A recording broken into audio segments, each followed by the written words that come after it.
मैं बिस्तर पर पड़ी रो रही थी। कांच का जग टूटकर चकनाचूर हो गया था और साथ ही मेरे सारे सपने और जज्बात भी चकनाचूर हो गए थे। मेरी रोने से कमरे के चारों दीवार गूंज उठे थे, लेकिन उस इंसान को कोई असर नहीं हुआ था। मैं अपने ही घर में सुरक्षित नहीं थी। मेरा शरीर दर्द से टूट रहा था। मेरी आंखों के सामने का हर चीज धुंधला गई थी। मेरी आंसू ने तकियों को पूरी तरह भिगा दिया था, लेकिन आंसू फिर भी रुक नहीं रहे थे और बहते जा रहे थे। मेरे दिल पर जो जख्म लगे थे वो शायद सारी जिंदगी मिट नहीं सकते थे। उस दिन का एक एक बात मेरी आंखों के सामने घूम रहा था और ऐसा लग रहा था जैसे मेरे पापा की यादें मेरी आंखों में बस गई हो। मैं अपने पापा की लाडली थी। अगर आज मेरे पापा ठीक होते तो शायद किसी के अंदर यह हिम्मत ना होता कि वह मुझे मेरे ही घर के अंदर बर्बाद कर दे। आज तो इस घर की दीवारें भी मेरे पर रो रही थी। ये वही घर था जहाँ कभी मेरी हंसी गूंजा करती थी। आज मेरी चीखों से ये घर गूंज उठा था। मैं अपनी किस्मत पर रो रही थी। ना जाने मुझसे ऐसा कौन सा पाप हो गया था जिसकी सजा यूं मेरे नसीब में लिखी गई थी, वह भी उस इंसान के हाथों जिस पे सबसे ज़्यादा भरोसा कर बैठी थी। वो इंसान मुझे बर्बाद करके खुद घर से बाहर निकल गया था और कई घंटे अपनी हालत पर रोने के बाद मैं बिस्तर से उठ खड़ी हुई थी। धीरे धीरे चलते हुए मैं वॉशरूम में गई तो आईने में अपना चेहरा देखकर एक बार फिर मेरे आंसू बह निकले। मेरे चेहरे पर जगह जगह दांतों के निशान थे। मैंने अपने चेहरे पर पानी का छींटा मारा और खुद को संभालते हुए वापस अपने कमरे में आई। मम्मी के आने में ना जाने अभी कितना समय बाकी था। मैंने खुद को कमरे के अंदर से बंद कर लिया। डर के मारे मैं अभी भी थर थर काँप रही थी। बार बार मुझे ख्याल आता था कि मैं कोई भयानक सपना देख रही हूँ। मेरी आँख खुलेगी और यह सब खत्म हो जाएगा, लेकिन मैं सच्चाई से नजरें नहीं चुरा सकती थी। ये कोई भयानक सपना नहीं था, बल्कि एक भयानक सच था जो अब मेरे साथ सारी जिंदगी रहने वाला था। मैं एक बार फिर जोरदार चीख मारकर रो पड़ी थी। शायद अब सारी जिंदगी मुझे ऐसे ही रोना था। रात हुई, मम्मी मेरी वापस लौटी तो मम्मी मेरे कमरे का दरवाज़ा बजाने लगी। मम्मी की आवाज़ सुनकर मैंने लपक कर दरवाज़ा खोल दिया और उनके गले लगकर जोर से रोने लगी। मम्मी तो मेरी हालत देखकर सांस लेना भूल गई थी। वो बेचैनी से मुझसे पूछ रही थी, ये सब क्या है? मैं मम्मी को एक एक बात बता दी, जिससे सुनकर मम्मी के पैर से ज़मीन निकल गई।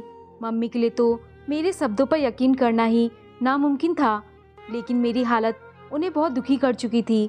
मुझे लगता था शायद तकदीर ने मेरे लिए इतनी ही आजमाइश लिखी थी, लेकिन मुझे ये खबर नहीं थी कि अभी तो मेरे लिए आजमाइशों का एक दरिया बाकी था।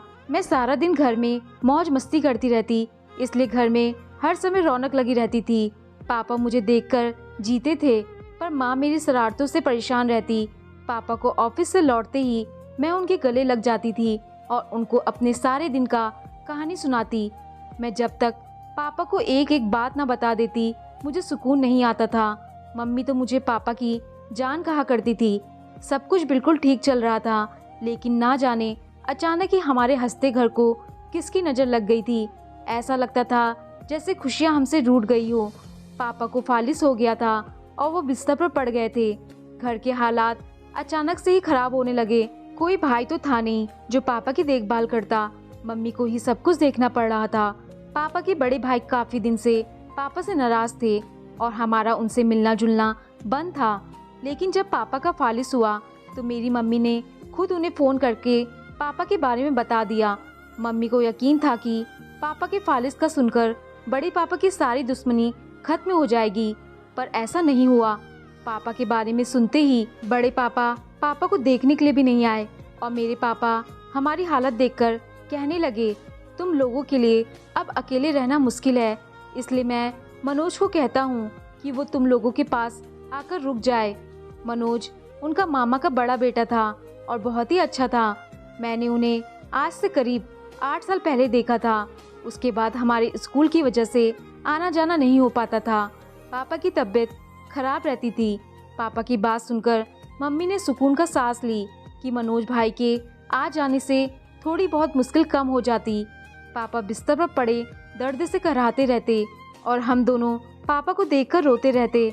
मैंने सारी जिंदगी में कभी पापा को आराम करते नहीं देखा था और पापा पिछले 5 साल से बिस्तर पर पड़े हुए थे। मनोज भाई हमारे घर आ गए थे।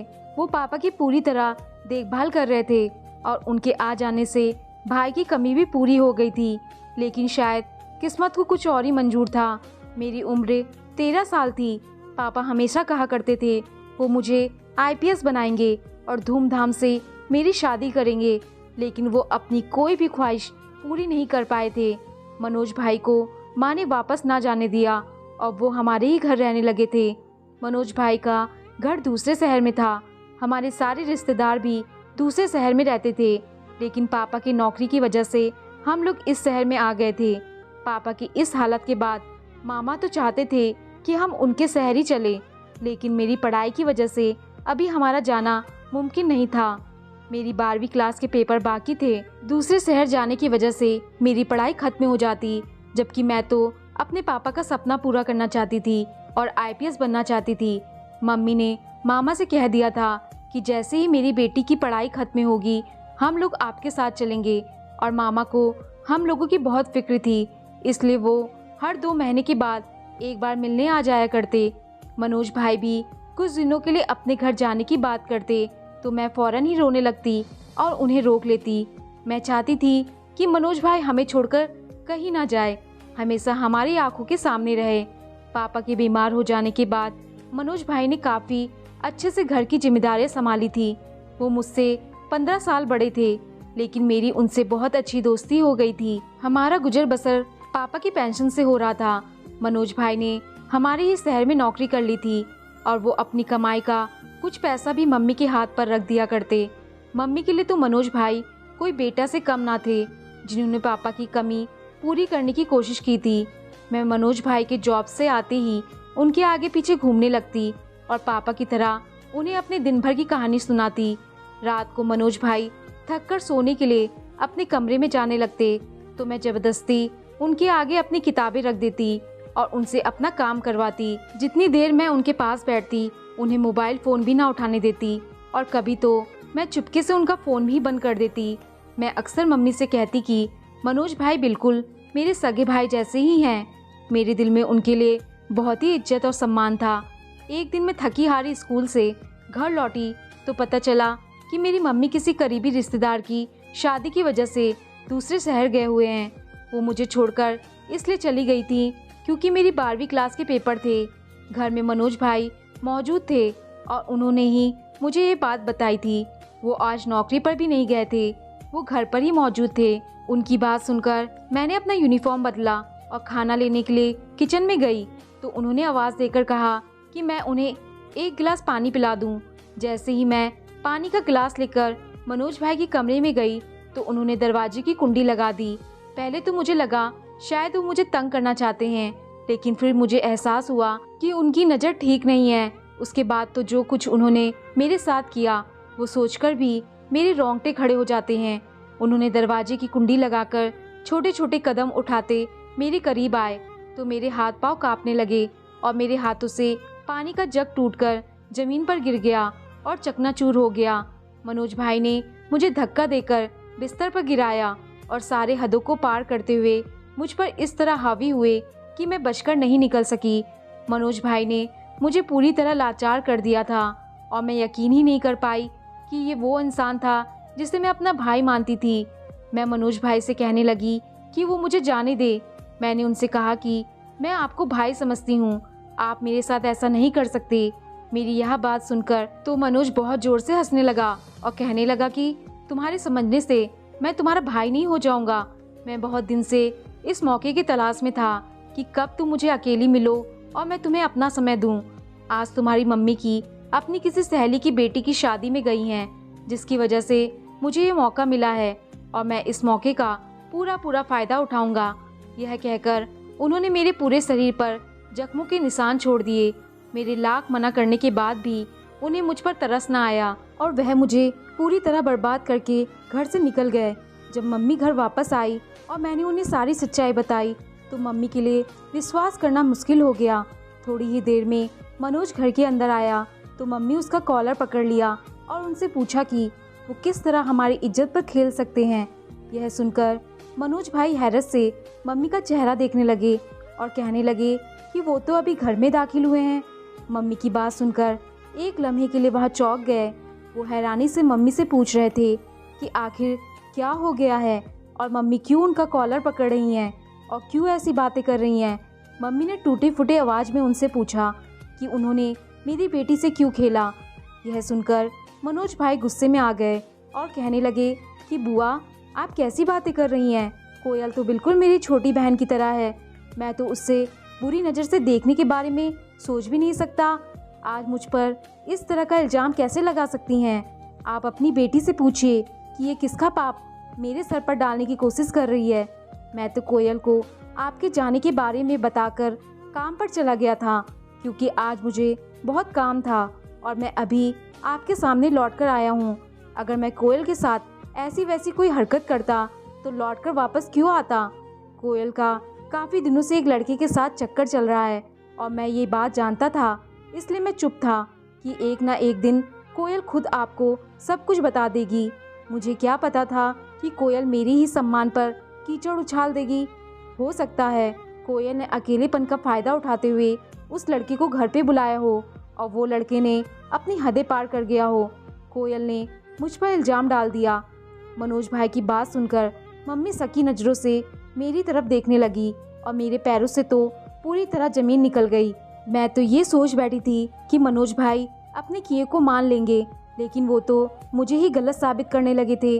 मैंने मम्मी से कहा कि मनोज भाई झूठ कह रहे हैं, मेरा किसी के साथ कोई चक्कर नहीं है। मनोज भाई ने ही मुझे बर्बाद किया है। यह सुनते ही मनोज भाई ने आगे बढ़कर मेरे चेहरे पर एक थप्पड़ मारा। कहने लगे, कोयल, अपनी गलती मानने की बजाय तुम मुझे बुरा कह रही हो। मम्मी को तो समझ ही नहीं आ रहा था कि उन्हें क्या करना चाहिए। मनोज भाई गुस्से में मम्मी से कह रहे थे कि वो एक पल भी इस घर में नहीं रहना चाहते। वो अपने कमरे में गए और अपना सारा सामान रखने लगे। मम्मी ने मुझे हाथों से पकड़ लिया और कहने लगी कि सच बता, ये सब किसने किया है। मैं रोने लगी थी। मैं किस तरह साबित करती कि ये सब मनोज भाई ने ही किया था। थोड़ी ही देर में मनोज भाई अपना सामान लेकर कमरे से बाहर निकल आए थे। वो मम्मी से कहने लगे कि बुआ, अब मैं इस घर में एक पल भी नहीं ठहर सकता। मैं यहाँ अपने फूफा जी की कमी पूरा कर रहा था, लेकिन आपकी बेटी ने मेरे किरदार पर कीचड़ उछालकर मुझे बहुत दुख पहुँचाया है और अब मैं एक पल भी इस घर में नहीं ठहर सकता। मम्मी तो मनोज भाई के जाने का सोचकर परेशान हो गई थी, क्योंकि पापा के बाद वो हमारा बहुत बड़ा सहारा थे। लेकिन मनोज भाई किसी तरह रुकने के लिए तैयार नहीं थे। मम्मी ने मनोज भाई से कहा कि वह रात भर तो रुक जाए, भले सुबह ही चले जाए, क्योंकि रात काफ़ी हो चुकी थी। मनोज भाई को मम्मी की ये बात ठीक लगी थी, इसलिए वह अपने कमरे में वापस चले गए। मम्मी ने मुझे कहा कि मैं सोच समझकर उन्हें सुबह तक सब कुछ सच सच बता दूं। मम्मी की बातें ने तो मुझे और भी घायल कर दिया, क्योंकि मेरी मम्मी को मेरी बजाय मनोज भाई पर भरोसा था। माँ अपने कमरे में चली गई थी और मुझे नींद नहीं आ रही थी। मैं बेचैनी से घर में यहाँ वहाँ चक्कर लगाने लगी। मुझे बहुत ज़्यादा घुटन का एहसास हो रहा था। मैं छत पर जाने लगी तो अंधेरे में मुझे मनोज भाई की आवाज़ आ रही थी। वह छत पर मौजूद थे और शायद किसी से फ़ोन पर बात कर रहे थे। मनोज भाई की बातों ने मुझ पर बहुत सी हकीकतें खोल दी थी। वो किसी से फ़ोन पर कह रहे थे कि बस अब इंतज़ार का समय ख़त्म हो चुका है और मैं कल सुबह ही वापस आ रहा हूँ। दूसरी तरफ से ना जाने क्या कहा गया था। जवाब में कहने लगे कि मैंने हमेशा के लिए पूरी तरह इंतज़ाम कर लिया है। अब मेरे और तुम्हारे बीच कोई नहीं आएगा, मैं तुम्हारे साथ ही रहूँगा। मैं सीढ़ियाँ चढ़कर मनोज भाई के सामने जाकर खड़ी हो गई थी। मुझे देखकर वह चौंक गए थे। मैंने उनसे कहा कि मुझे सब कुछ सच सच बता दे कि उन्होंने मेरे साथ ऐसा क्यों किया। उन्होंने फ़ोन रखकर मेरी तरफ देखा और कहने लगे कि तुमने मुझे मजबूर किया है कि मैं तुम्हारे साथ ये सब करूं। मैं यहाँ फूफा जी की बीमारी की वजह से आया था, लेकिन तुम लोगों ने मुझे अपना गुलाम बनाकर रख लिया। मेरी अपनी भी एक ज़िंदगी थी और कुछ ख्वाहिश थी, लेकिन तुम लोगों ने मुझे अपना गुलाम बनाकर रख लिया और अपने मतलब के लिए इस्तेमाल किया। मैं वापस अपने शहर जाना चाहता था, लेकिन तुम लोगों ने जाने नहीं दिया और तुम किस तरह मुझसे रिश्ता बना ली। मैं थका हारा जॉब से लौटता और आराम करना चाहता, लेकिन तुमने मुझे सुकून ना लेने दिया। कभी पढ़ाई के बहाने मुझे तंग करती और कभी फालतू काम मेरे सर पर डालती। मुझे तुम्हारा यूँ ज़बरदस्ती मेरे गले पड़ना बिल्कुल पसंद नहीं था, लेकिन बात यही ख़त्म नहीं हुई थी। तुम मेरे फ़ोन भी काट देती थी और जब दिल चाहता मेरा फ़ोन मुझे बताए बिना ऑफ कर देती, जबकि तुम अच्छे से जानती थी कि मेरी मंगनी हो चुकी है और मेरी मंगेतर मुझे फ़ोन करती है, लेकिन उसके बाद भी तुम उसका फ़ोन काट देती थी। तुम्हारी वजह से हर रोज़ हम दोनों में झगड़े होने लगे थे। मेरी मंगेतर नेहा चाहती थी कि मैं वापस आ जाऊं, लेकिन मैं यहाँ तुम्हारे रोने धोने की वजह से लाचार होकर रुक जाया करता था। नेहा मुझ पर शक करने लगी थी और उसे ऐसा लग रहा था जैसे मेरे और तुम्हारे दरमियान रिश्ता बन चुका है। इसलिए परसों रात उसने मुझसे फ़ोन पर साफ साफ कह दिया, अगर मैं लौटकर वापस ना आया तो वो ये मंगनी तोड़ देगी। मैं उससे बहुत प्यार करता हूँ और मैंने उसे अपनी पसंद की मंगनी की थी। हम दोनों की जल्दी शादी होने वाली है और सिर्फ तुम्हारी वजह से ये रिश्ता खत्म होने वाला है। तुमने मुझे इस कदर लाचार कर दिया था कि मेरे पास इसके सिवा और कोई रास्ता नहीं था कि मैं तुम्हें इस बात का सबक सिखाऊं कि ज़बरदस्ती किसी से रिश्ते नहीं बनाए जाते। मुझे तुम लोगों की मदद करने में कोई ऐतराज नहीं था, ना ही मुझे तुम्हारे पास आना बुरा लगता था, लेकिन हर रिश्ते की एक हद होती है। तुम तो पूरी तरह मेरे सर पर इस तरह सवार हो गई थी कि मेरे लिए सांस लेना भी मुश्किल हो गया कि मैं तुम्हारे साथ वो सब कुछ कर गुजरा जो मैं सोच भी नहीं सकता था। मैं बुरा नहीं था, ना ही मेरी नीयत में तुम्हारे लिए कोई ऐसा वैसा था, लेकिन तुम्हारी अपनी हरकतों ने मुझे मजबूर कर दिया कि मैं तुम्हारे साथ गलत हरकत कर गया और मुझे इस बात पर बहुत ज़्यादा शर्मिंदगी भी है। लेकिन मेरे पास इसके सिवा कोई चारा नहीं था। उन्हें अपने किए का एहसास था और मुझे अपनी गलती का, लेकिन वह सब कुछ ठीक नहीं हो सकता था जो मुझ पर गुजर चुका था। अगली सुबह जब मैं कमरे से निकली तो मम्मी ने बताया कि मनोज अपने शहर वापस जा चुका है। मम्मी मुझसे जानना चाहती थी कि यह सब किसने किया, लेकिन आज मेरे पास उन्हें देने के लिए कोई जवाब नहीं था। मैंने अपने मुंह पर पूरी तरह ताला लगा लिया था। मेरी वजह से पहले ही मनोज भाई नेहा को खोने वाले थे।